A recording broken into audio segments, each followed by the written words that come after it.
Bismillahirrahmanirrahim. Assalamualaikum warahmatullahi wabarakatuh. Waalaikumsalam warahmatullahi Alhamdulillahi ala ihsani wa syukru lahu ala taufiqihi wa amtinani wa asyhadu an la ilaha illallah wahdahu la syarika lahu ta'ziman li sya'ni wa asyhadu anna Muhammadan abduhu wa rasuluhu ila ridwani. Allahumma salli alaihi wa ala alihi wa ashabihi wa ikhwani. Recording in progress.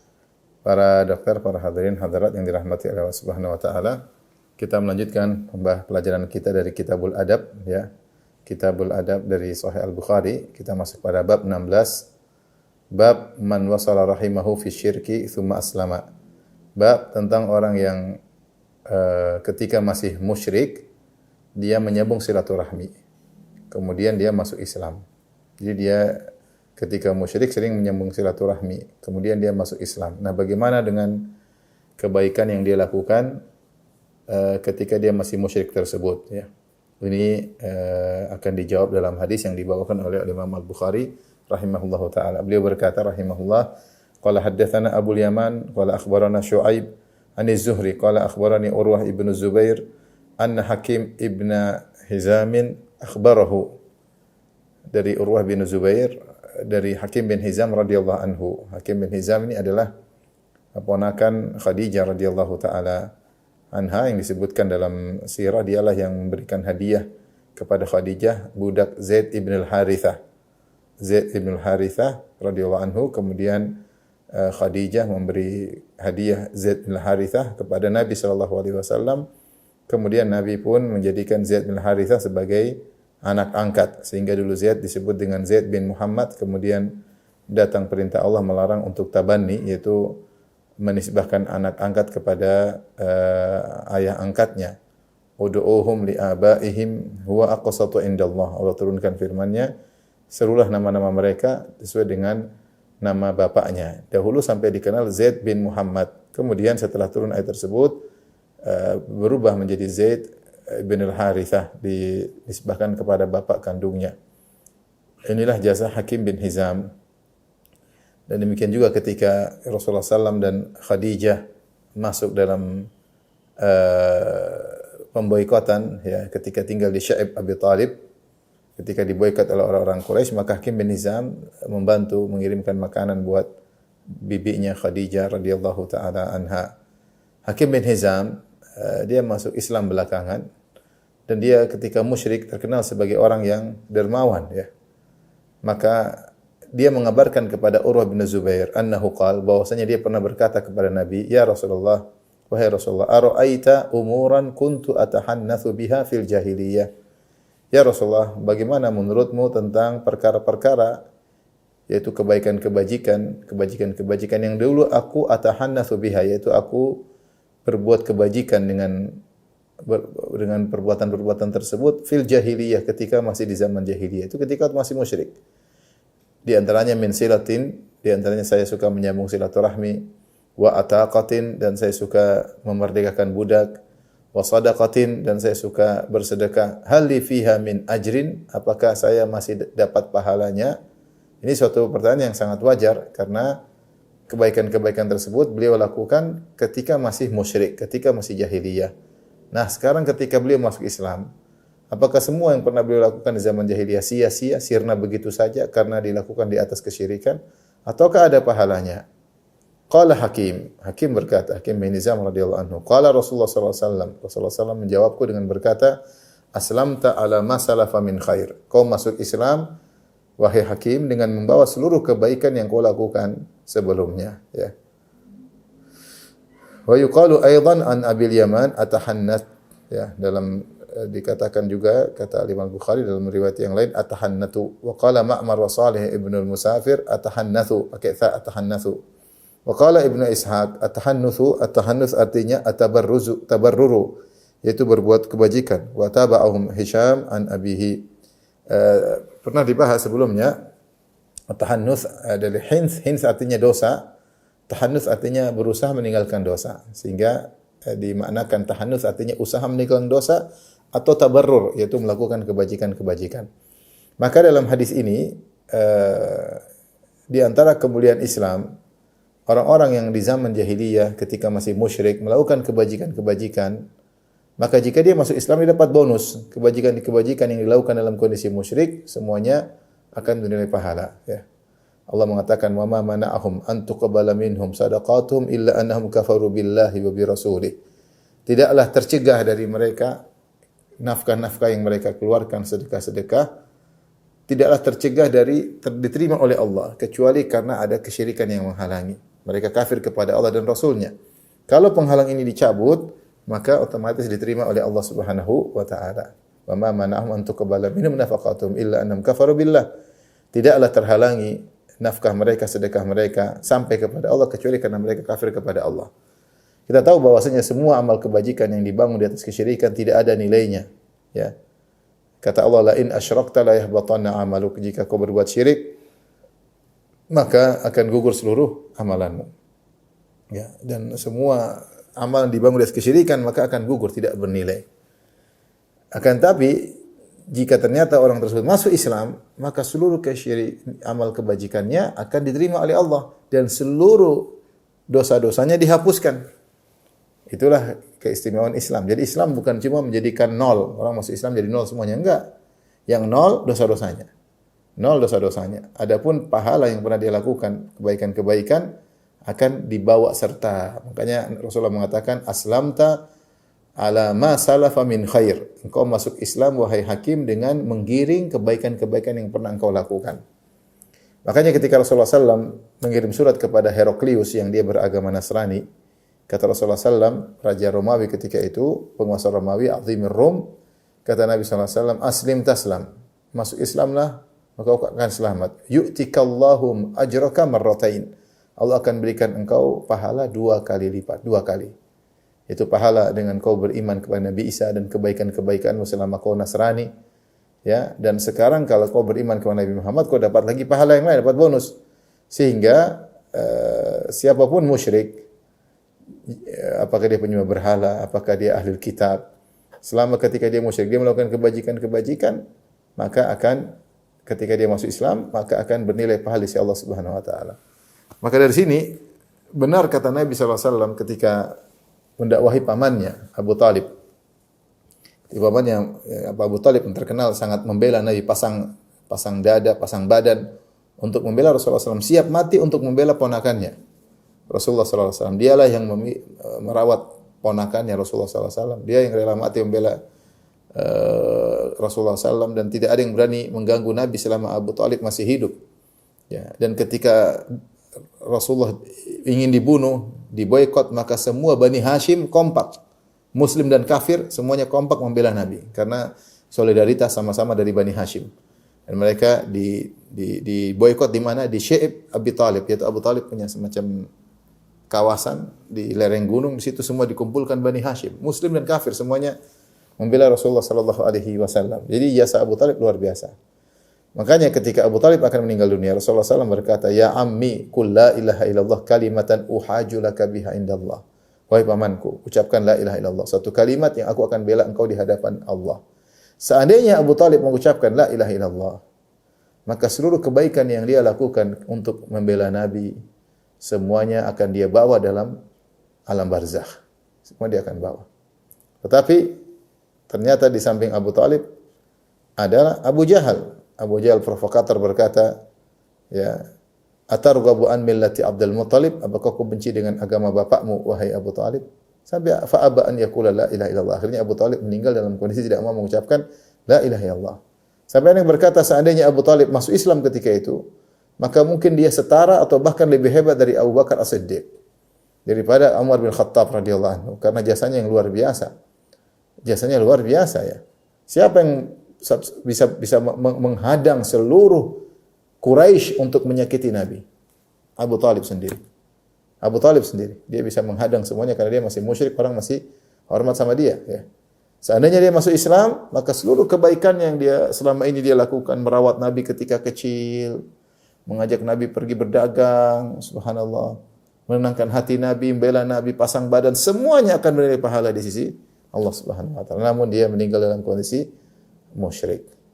Dalam kondisi musyrik. Jadi siapa yang menyambung silaturahmi, ya, ketika dia masuk Islam maka berpahala. Lain halnya ketika meninggal dalam kondisi kafir, maka tidak bernilai. Dan itu yang pernah ditanyakan oleh Aisyah kepada Nabi sallallahu alaihi wasallam. Jadi ada seorang yang terkenal dermawan namanya Abdullah bin Jud'an. Abdullah bin Jud'an. Kata Aisyah radhiyallahu anha, "Ya Rasulullah, Abdullah bin Jud'an kana yasilur rahim, kana yaqri ad-dhaif, kana yut'imu at-ta'am. Hal yanfa'uhu dhalik?" Wahai Rasulullah sallallahu alaihi wasallam, kata Aisyah, bagaimana dengan Abdullah bin Jud'an, seorang yang sangat dermawan, yang luar biasa, orang semua rapat di rumahnya, makan-makan di rumahnya gratis di zaman jahiliyah.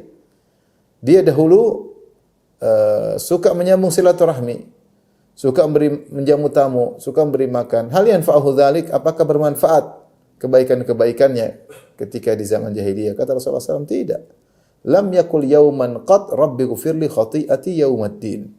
Dia tidak pernah berbicara, berdoa sekalipun dalam seumur hidupnya, ya Allah ampunilah dosa-dosaku hari kiamat kelak. Tidak ada, karena dia tidak beriman dengan hari kiamat. Maka kebaikannya semua itu tidak ada nilainya, tidak ada nilainya. Kenapa dia meninggal dalam kondisi musyrik? Seandainya masuk Islam, maka seluruh kebaikan tersebut akan dia bawa. Maka ini di antara keutamaan Islam. Siapa masuk Islam, semua maksiat nol, karena al-andal Islam yajubu ma kana qablahu, Islam menghancurkan seluruh dosa-dosa yang sebelumnya. Tetapi pahala tidak nol, pahala tetap terbawa. Maka ini bonus bagi orang-orang yang masuk Islam, kebaikan dia. Bayangkan, bonusnya luar biasa. Maksudnya begini, ada orang, ini bonus maksudnya begini, ada orang, satu lahir dalam kondisi Islam, satu lahir dalam kondisi musyrik. Taib. Yang Islam ini, dia berbakti sama orang tua, tapi dia juga nakal, tapi dia juga minum khamar, tapi juga merokok. Yang satunya sama. Satu dia berbakti sama orang tua, sama dia merokok, dia minum khamar, ini juga berzina, ini juga berzina. Taib. Terus ini masuk Islam. Ini enggak. Ini yang untung, yang jadinya musyrik. Kenapa? Karena seluruh dosanya hilang. Ini enggak, masih dihitung.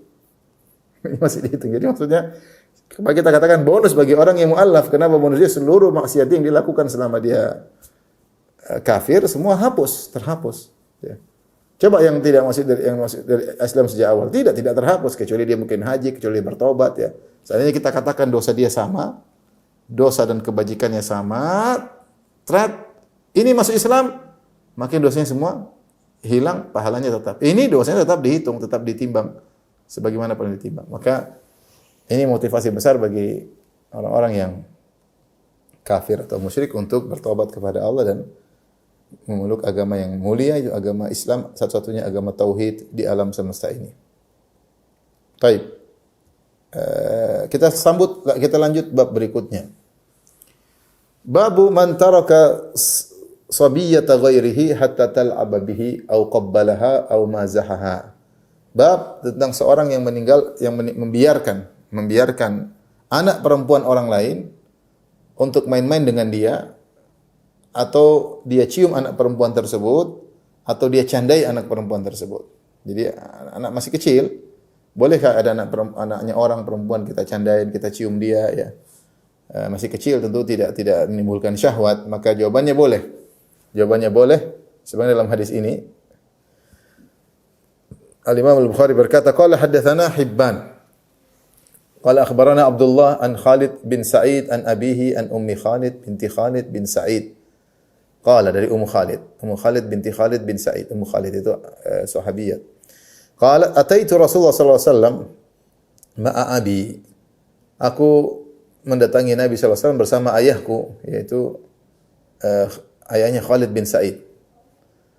Wa alayya qamisun asfar, dan saya pakai jubah, yaitu pakai pakaian kurung berwarna kuning. Qala Rasulullah sallallahu sanah. Rasulullah pakai bahasa Habasyah. Qala Abdullah, yaitu Abdullah bin Mubarak, wa hiya bil habasyiyah hasanah. Bagus. Rasulullah puji bajunya. Baju bagus.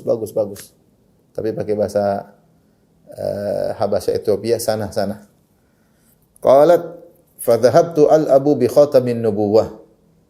Maka aku pun naik ke badan Nabi, atau aku mendekati Nabi, masih kecil, kemudian aku main dengan tanda kenabian. Tanda kenabian seperti tai lalat besar di antara dua pundak Nabi, kemudian keluar rambut seperti ya, ada rambutnya, ya.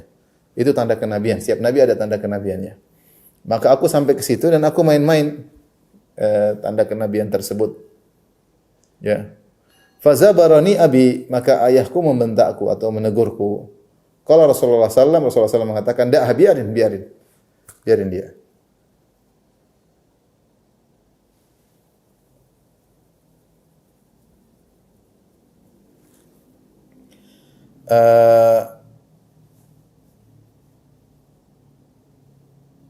Thumma qala, kemudian Rasulullah SAW berkata, abli wa akhliqi, thumma abli wa akhliqi, thumma abli wa akhliqi. Ini ungkapan disebutkan oleh Ibnu Battal, pensyarah Sahih Bukhari. Maksudnya ini ungkapan orang Arab dahulu. Abli itu maksudnya usanglah dan usanglah. Dalam riwayat pakai fa. Abli wa akhlifi, yaitu usanglah dan bergantilah. Usanglah dan bergantilah. Maksudnya Rasulullah berbicara tentang pakaian yang dia pakai. Pakaian berwarna, yang baju kurung yang berwarna kuning tersebut, kata Rasulullah, abli wa akhliqi. Kalau akhliqi pakai qaf, maknanya sama, abli dan akhliqi. Maksudnya usanglah. Artinya ini ungkapan maksudnya panjang umur ini pakaian, panjang umur pakaian. Jadi tahan lama. Ya. Ada yang mengatakan abli wa kharriqi warqa'i. Warqa'i itu maksudnya rusaklah, kemudian jahitlah, rusaklah dan jahitlah. Maksudnya pakaian ini semoga tahan lama. Ini ungkapan orang Arab. Mereka ungkapkan abli wa akhliqi, yaitu usanglah dan usanglah. Maksudnya lama, bertahan sampai usang masih ada terus. Sehingga ini doa kepada baju dan juga kepada sang pemilik baju. Ya, abli wa akhliqi, thumma abli wa akhliqi. Qala Abdullah, berkata Abdullah Mubarak, fabaqiyat hatta zakar atau hatta dzukir. Maka pakaian itu bertahan lama sampai jadi pembicaraan orang. Karena Nabi pernah berbicara tentang dua. Pakaian tersebut, baju orang semua sudah rusak, ini baju bertahan lama. Yakni min baqaiha, karena lamanya baju tersebut. Ya. Jadi yang jadi perhatian kita di sini bahwasanya ini Sabiyah, yaitu Ummu Khalid, masih kecil. Kemudian dia datang kepada Nabi, kemudian dia memegang tanda kenabian Nabi sallallahu alaihi wasallam, ya. Sehingga dijadikan dari oleh Imam Bukhari bahwasanya tidak mengapa, ya, seorang dewasa bermain dengan putri orang selama wajar dan putri tersebut tidak menimbulkan syahwat tentunya, atau menciumnya atau mencandainya, tidak jadi masalah ya. Ya, kecuali kalau ada hal-hal yang dikhawatirkan, ya. Kalau anak itu sudah mulai menimbulkan syahwat, maka tentu tidak boleh, ya. Dalam riwayat yang lain disebutkan hatta dukin yaitu sampai menghitam, ya, sampai hitam karena pakaian tersebut saking lamanya dan tidak rusak-rusak, ya. Tidak rusak-rusak karena didoain oleh Nabi sallallahu alaihi wasallam, ya. Di sini disebutkan oleh Ibnu Mulaqqin, wa fihi min al-fiqh jawazu mubasharati ar-rajuli as-saghirata allati la yushtaha mithluha wa mubazahatuha. Berdasarkan tabwib bab yang disebutkan oleh Imam Bukhari bahwasanya bolehnya seorang lelaki bermain-main dengan anak perempuan yang umurnya tidak dihasrati, wanita umur seperti ini, dan boleh mencandainya. Wa illam takun minhu bidzati mahram, meskipun bukan mahramnya, ya. Dalilnya apa? Karena Ummu Khalid, ya, bermain-main bimakani khatamin nubuwah min jasadil karim, karena dia main-main dengan tempat tanda kenabian. Ya, langsung sentuhan kulit dengan kulit, ya. Dan tidak mengapa, dengan demikian boleh juga wa taqbiluhu iyyaha. Kalau sentuh boleh, maka juga kita boleh mencium anak perempuan orang selama masih wajar untuk bisa dicium. Kalau sudah besar, sudah gede, meskipun belum balik tapi bisa menimbulkan syahwat, maka hendaknya dijauhi, ya. Oleh karenanya para ulama mazhab Malikiyah berselisih tentang hukum kalau ada anak kecil perempuan meninggal dunia, maka bolehkah lelaki memandikannya yang bukan mahramnya, yaitu tukang mandikan mayat, memandikan anak perempuan yang mungkin masih 5 tahun, 6 tahun, 7 tahun, masih kecil, ya. Maka ada khilaf di kalangan para ulama Malikiyah yang mengatakan tidak mengapa kalau memang masih sangat kecil dan tidak menimbulkan syahwat. Dan sebagian ulama mengatakan tidak boleh sama sekali. Ya, intinya ada khilaf di kalangan para ulama Malikiyah. Ya, tapi ya intinya kalau anak tersebut masih masih sangat kecil, tidak dihasrati, maka tidak mengapa dicium, digendong, tidak jadi masalah. Syekh Utsaimin rahimahullah ketika membahas hadis ini, beliau mengatakan boleh seseorang, ini orang Arab, terkait dengan orang Arab, berbicara sesekali dengan bahasa ajam, yaitu bahasa asing. Jadi karena Rasulullah SAW mengatakan sana, pakai bahasa Ethiopia, ya. Sana. Itu bagus. Itu Rasulullah mungkin bercanda atau apa, sesekali tidak jadi masalah. Namun kata Syekh Utsaimin tidak boleh terus-terusan. Tidak boleh terus-terusan orang sering meninggalkan bahasa Arab kemudian menggunakan bahasa asing. Karena bahasa Arab terkait dengan agama. Jika seorang berbangga-bangga dengan bahasa asing, lama-lama dia lupa bahasa Arab. Bahasa Arab termasuk bahasa yang paling mudah dilupakan. Kita contohkan ya. Ada saudara-saudara kita yang datang dari Yaman. Kakek-kakek mereka datang ke tanah air, kemudian mereka punya anak. Ada di antara mereka anaknya sudah susah bahasa Arab. Dan terlalu banyak cucu mereka sudah tidak bisa bahasa Arab. Padahal kakeknya langsung bisa bahasa Arab. Kakeknya orang Arab langsung dari Yaman datang ke tanah air. Subhanallah, saking mudahnya bahasa Arab itu hilang. Anaknya terkadang sudah susah karena kakeknya sudah campur bahasa Arab dengan bahasa Indonesia misalnya. Anaknya sudah mulai lupa. Cucunya lupa. Sama sekali nggak bisa bahasa Arab. Ada tampang orang Arab nggak bisa bahasa Arab sama sekali. Karena bahasa Arab mudah hilang ya. Nah, kalau seorang berbangga-bangga dengan bahasa asing, padahal dia tahu dia Arab, dia berbangga bahasa asing, dia lupa. Kalau dia lupa bahasa Arab, dia sulit untuk memahami Al-Qur'an dan Sunnah. Makanya Syekh Utsaimin mengatakan, ini benar beliau rahimahullah berkata, bahkan kata beliau, kita lihat syurahul hadis, kita lihat para pensyarah hadis-hadis, ada penulisnya yang Arab dan ada yang non-Arab. Terkadang kita dapati non-Arab ketika menjelaskan, terkadang tidak sekuat yang Arab menjelaskan, yang mahir bahasa Arab. Karena kepandaian bahasa Arab sehingga penjelasannya tidak seperti orang yang ahli bahasa Arab. Demikian juga dengan kepandaian bahasa Arab tersebut, pemahaman dia juga lebih tajam. Oleh karenanya bahasa Arab adalah bagian dari agama ya. Tapi kita berbicara dengan bahasa asing sesekali tidak mengapa, sebagaimana Nabi SAW terkadang berbicara dengan bahasa Ethiopia. Tapi ini terkait dengan orang Arab ya. Kalau kita memang asalnya kita orang awak, orang Indonesia. Jadi ngomong Indonesia ya. Alhamdulillah kalau bisa membiasakan kaum muslimin berbahasa Arab itu baik, karena bahasa Arab terkait dengan agama mereka. Memahami agama harus bisa bahasa Arab. Kalau nggak bisa bahasa Arab, mustahil bisa paham agama dengan baik. Bisa tapi tidak dalam ya. Karena untuk mendalami agama harus bisa bahasa Arab. Baik, kita lanjutkan bab berikutnya. Bab rahmatil waladi wa taqbilihi wa syammihi wa mu'anaqatihi. Bab tentang kasih sayang kepada anak, mencium ya, mencium atau mencium dengan hidung, mencium dengan mulut ya, atau dengan hidung, atau memeluknya. Jadi menciumnya kublat itu dengan mulut, syam dengan hidung, atau memeluknya ya.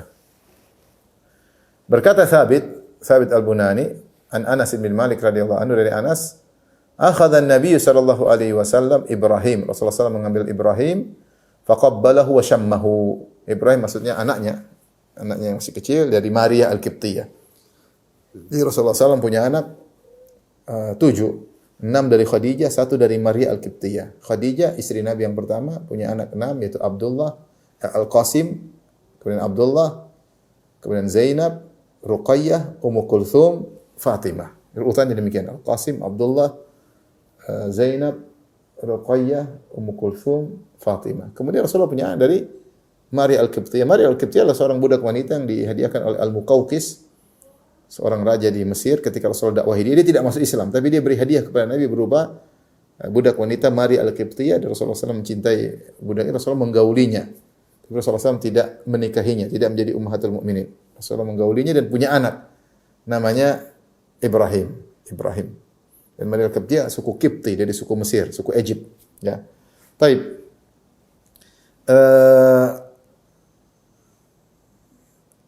Ibrahim ya masih kecil dan kemudian meninggal ya. Semasa hidup Ibrahim masih kecil, Rasulullah SAW menggendongnya, menciumnya dengan bibirnya dan mencium dengan hidungnya, ya. Menunjukkan rahmat orang tua kepada anak-anak. Kemudian Imam Bukhari membawakan hadis-hadis terkait dengan bab ini. Kita bacakan. Hadis pertama, haddatsana Musa bin Ismail.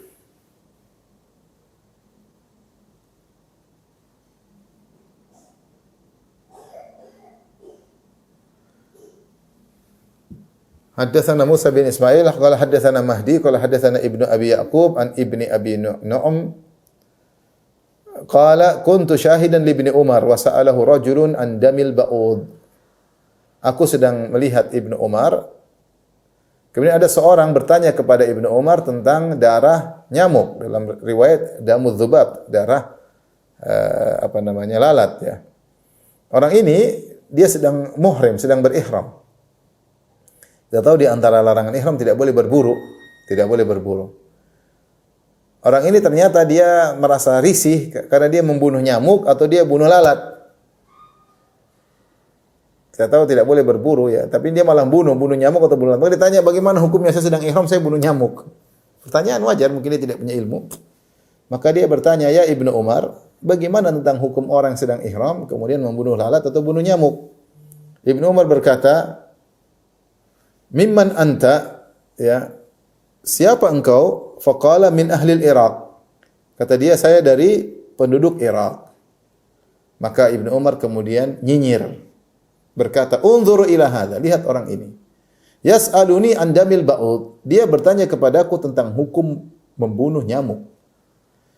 Wa qad qatalu ibnan Nabi sallallahu alaihi wasallam, padahal orang-orang Irak di Karbala telah membunuh cucu Nabi, yaitu Al-Husain. Ya, bunuh cucu Nabi enggak nanya-nanya, bunuh nyamuk nanya, gampangnya demikian. Ya, bunuh cucu Nabi enggak nanya-nanya, bunuh Nabi, bunuh nyamuk nanya hukumnya gimana? Harusnya kalian sebelum membunuh cucu Nabi tanya bagaimana hukum menumpahkan darah cucu Nabi. Al-Husain bin Ali radhiyallahu anhuma. Sekarang bunuh nyamuk nanya gimana? Maka Ibnu Umar kemudian nyinyir, lihat orang ini, dia dari Irak. Karena yang membunuh Husain adalah orang-orang Irak. Orang-orang Irak yang ngaku-ngaku, ayo Husain kemari, kita akan berjuang bersamamu. Marilah. Ketika Husain datang sana, ternyata dia ditinggalkan. Dia ditinggalkan oleh orang Irak. Sehingga mereka yang telah membunuh Husain. Ya. Bahkan di antara mereka membelot gabung dengan Ubaidillah bin Ziyad, kemudian membunuh Husain. Taib, sementara wasami'tu Nabi SAW yaqul, sementara aku mendengar Nabi SAW bersabda, huma raihanataya minad dunya. Ya. Mereka berdua adalah raihanahku dari dunia, raihanahku dari dunia. Taib. Apa yang dijadikan oleh Imam Bukhari dengan hadis ini tentang, karena raihan itu adalah, raihana adalah semacam tumbuhan yang aromanya wangi, Dan Rasulullah menamakan dua cucunya Hasan dan Husain dengan raihanataya, yaitu dua raihanku. Isyarat bahwasanya Rasulullah suka mencium mereka berdua karena raihan asalnya adalah wewangian dari tumbuhan. Rasulullah menamakan seakan-akan ini adalah kedua cucuku adalah wewangianku, ya.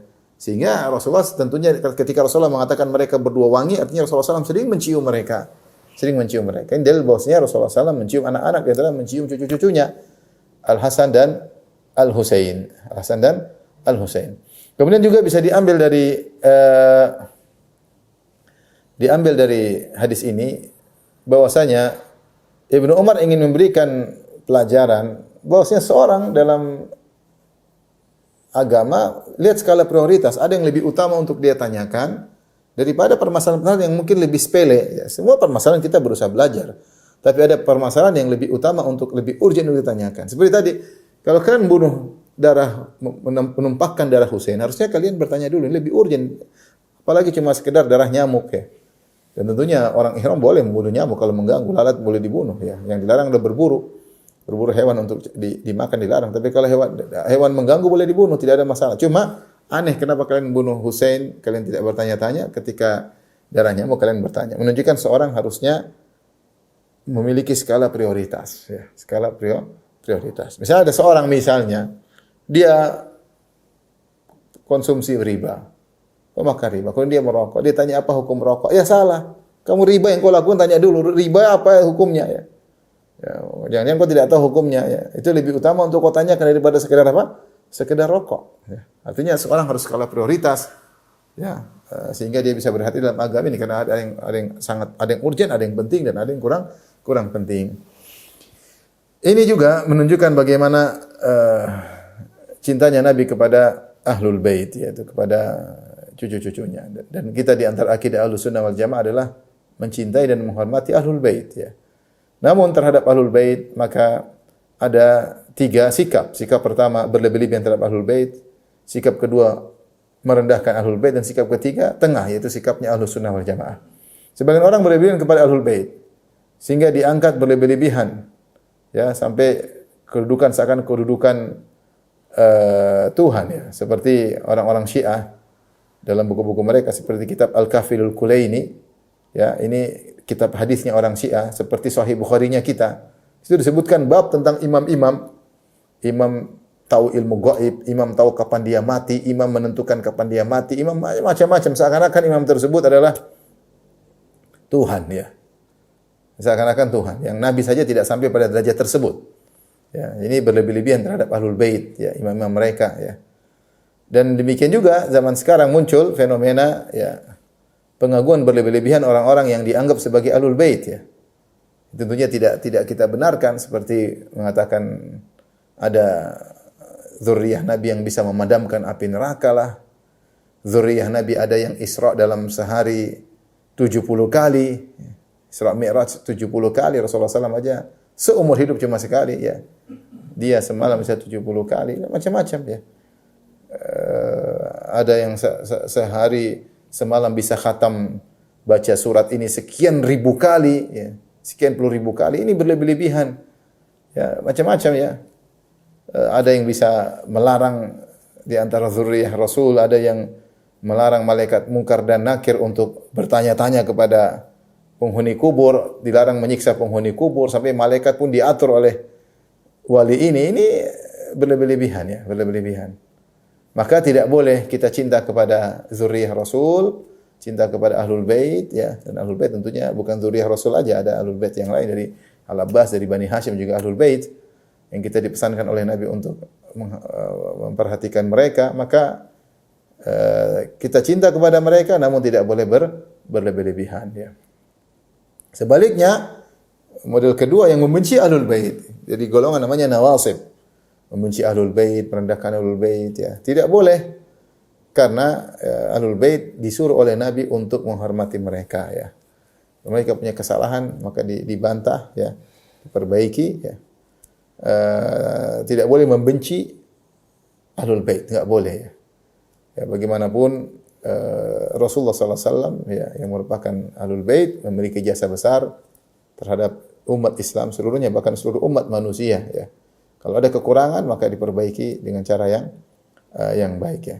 Adapun Ahlussunnah wal Jamaah tidak berlebihan dan tidak merendahkan, di tengah-tengah, menghormati, menghargai namun tidak berlebihan ya. Namun jadi masalah ketika sebagian Ahlussunnah wal Jamaah mengkritiki Ahlul Bait yang dianggap memiliki kesalahan atau berusaha mendudukan mereka pada tempatnya. Berusaha mendudukan mereka tidak pada tempatnya, jangan sampai berlebihan kepada mereka, maka dianggap merendahkan, menghinakan. Padahal bukan, dalam mereka sedang memperbaiki. Maka dianggap menghinakan, merendahkan, itu tidak benar ya. Seperti yang dituduhkan kepada Syekh Muhammad bin Abdul Wahhab rahimahullahu taala. Syekh Muhammad bin Abdul Wahhab rahimahullahu taala, beliau sangat cinta kepada Ahlul Bait. Dan beliau punya anak 7. 6-nya dinamakan dengan Ahlul Bait. Yang satu Abdul Aziz. Nama anak beliau ada namanya Abdullah, ada namanya Al-Qasim, ada namanya Hasan, ada namanya Husain, ada namanya Ali, ada namanya Fatimah. 6, semuanya nama-nama Ahlul Bait. Anak yang ketujuh namanya Abdul Aziz. Tapi 6-nya nama Ahlul Bait. Dan kita tahu namanya orang yang paling kita cintai siapa? Anak kita. Dan kita kalau milih anak kita aja, anak belum lahir udah bingung pilih nama yang bagus apa. Bukankah kita demikian yang punya anak? Anak belum lahir itu sudah bingung, kita mau kasih nama siapa sih? Nama orang-orang yang kita sukai. Tidak mungkin kasih nama kita bejat misalnya, brengsek. Nggak mungkin, kita pasti pilih nama yang bagus-bagus. Nggak mungkin kasih nama anak kita Fir'aun. Nggak mungkin ya. Kita kasih nama anak kita dengan orang-orang yang kita cintai atau nama-nama yang baik. Karena ini anak-anak yang akan tinggal bersama kita panggil mereka. Ternyata Syekh Abdul Wahhab rahimahullah menamakan anak-anaknya dengan Ahlul Bait. Abdullah, anaknya Nabi namanya Abdullah. Atau Abdullah bin Abbas juga bisa. Al-Qasim juga anak Nabi sallallahu alaihi wasallam. Ali, Fatimah jelas, Hasan, Husain jelas.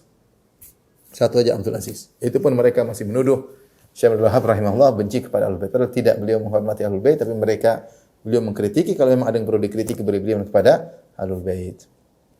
Tapi ini intinya hadis ini dijadikan dalil oleh Imam Bukhari tentang bolehnya atau dianjurkannya mencium anak-anak ya, karena Rasulullah menamakan kedua cucunya dengan wewangianku ya. Huma raihanataya minad dunya. Mereka berdua adalah wewangianku dari dunia. Artinya Rasulullah menciumnya. Taib. Hadis berikutnya